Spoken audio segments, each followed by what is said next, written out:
1단원 유리수와 순환소수 두 번째 시간 유한소수 또는 순환소수로 나타낼 수 있는 분수에 대해서 오늘 공부해 볼게.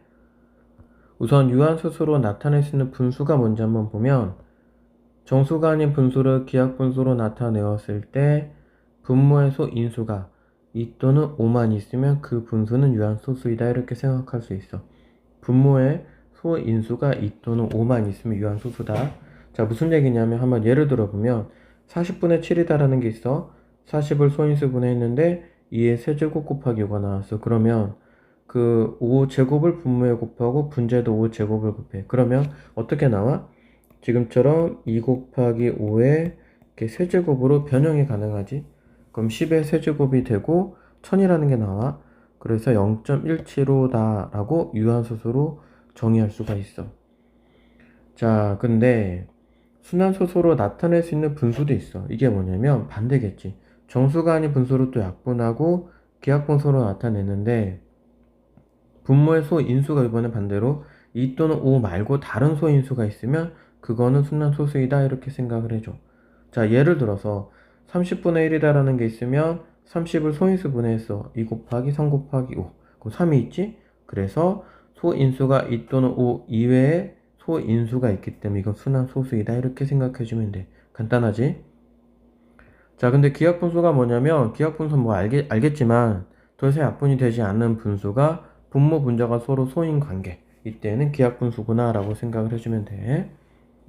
기하분수가 다시 한번 정리하면 2 또는 5 이외의 소인수가 있으면 10의 거듭제곱꼴로 나타낼 수 없다. 그래서 유한소수가 안 된다 이렇게 정리하기. 자, 문제를 한번 풀어보면 4분의 1이다라는 기하분수가 있고 4를 소인수분했어. 그때 2의 제곱이 나오지? 그러면 나에 들어가는 건 5의 제곱. 그럼 분자에도 5의 제곱하면 2 곱하기 5의 제곱이니까 10의 제곱 100이 돼. 그래서 0.25라다라는 유한소수가 된다. 20분의 7도 마찬가지로 너희가 이렇게 정리하면 돼. 중요한 건 분모의 소인수가 2 또는 5만 있으면 이건 유한소수고 분모의 2의 거듭제곱과 5의 거듭제곱을 같게 만들어주면 10의 거듭제곱이 된다. 이렇게 정리하면 돼. 문제를 조금 더 풀어보면 8분의 1이다라는 기하분수가 있고 8을 소인수분했던 2의 세제곱이 나왔어. 그럼 당연히 분모의 5의 세제곱, 분자 5세제곱. 그럼 2 곱하기 5의 세제곱이니까 10의 세제곱. 1000이 되지? 유한소수가 된다. 20분의 1은 했으니까 20을 소인수분해서 했으니까 분모에 5로 한번 더 곱한다. 그럼 분자에 똑같이 5로 곱해. 10의 거듭제곱을 나타냈다. 이렇게 할 수 있어.